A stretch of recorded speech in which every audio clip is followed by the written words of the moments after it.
Alright guys, so basically I'm going to show you how to fix the lights, your low beam right here, without having to take off the bumper like everyone in their world wants to say that you have to take off the bumper just to replace these. You do want to do them both at the same time just because they do dim as they go with age. So basically what we're going to do, a couple things that you're going to need. This is a nice big flathead.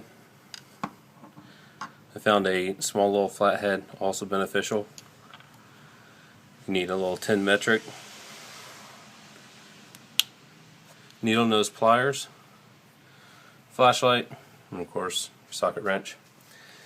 So number one step that you need to do, now I'm going to just show you kind of some quick tips that I found to be very beneficial. I'm not actually replacing them because I've already done it, but you got all these little caps that you got to pull out. You have all of these that you need to be able to get out. You'll take your flathead, your larger flathead on these.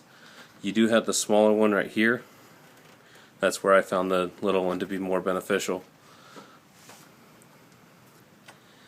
So I'm just going to go through and start popping all these out. Basically what you're going to do is pull all this out to get the little plastic cover off.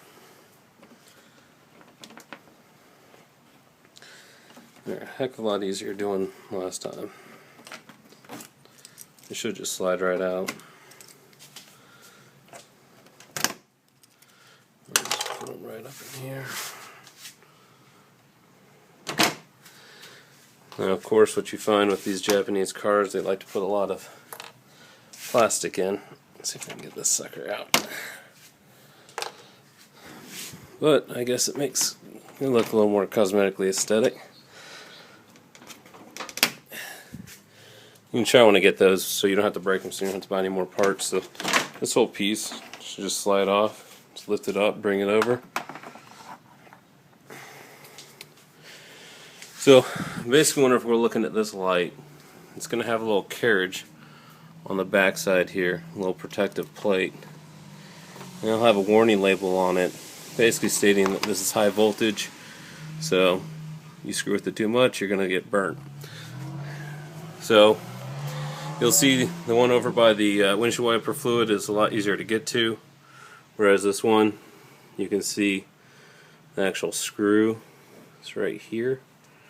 I'll get some light on that so you can see. And that's the actual back side that you're needing to take out.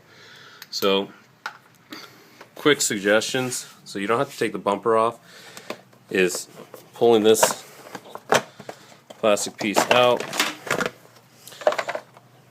removing the actual battery, taking these and just connect them off, pry them back into some of the areas just to get out of your way.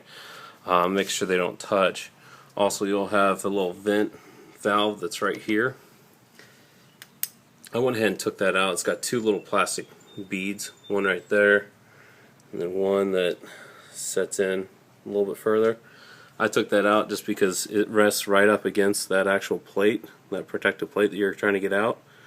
You'll see here it has a nice little unique tool that only Acura technicians will have. It's a little hex bolt with a little circle in the center part of it. That way, because it is high voltage, they don't want you getting in here. That's why we're disconnecting the actual battery. So I'm going to show you on this side just because it's a little bit easier. And why you're going to want that 10 metric is to be able to take this bolt right here, get this out of your way.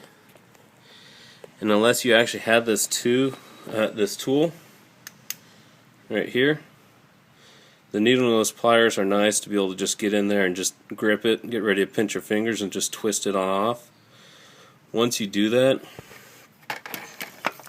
and get that bolt out, it's actually quite simple. This bolt comes out and then you'll just twist it towards the base, so you'll twist it this direction and that will just slide right out. Same thing with the actual light itself. There's another housing that's set in there that you'll just twist and pull off, and then there's a nice little wire that basically it's just like a spring to just hold your actual light right here in place. Okay, you pull that out, put the new one in, put the spring back in, then you're going to connect the actual power source to the light. Then you just put this back in, twist it back up, line it up to the screw, screw that in. This, I just shifted this down and kind of put it right behind this area. Now this one, I'm not pulling my battery out just because A, it's a pain, and B, I think you'll get the point. Once you get this off and you're able to get into this back source again, you'll just push it down, pull it out, you'll have another one, pull it out, and then you'll put the light bulb in. Same process. I left this in place. It will be a tight little squeeze, but it's something I think you can manage without having to take apart as much. Basically, the whole point of this is to make sure if you're not replacing the lens, there's no point in actually taking this off.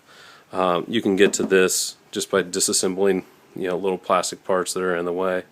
Other than that, the other way is taking this off, taking your actual grill off, taking this off from the back side, and then actually removing the light. Whenever you get into removing that light, you're going to have to make sure it resets. So overall, I'm going to show you real quick.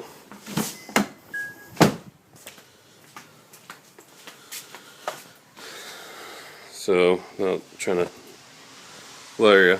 This is the light that we switched out. You can do that, change both at the same time, and you'll be good to go.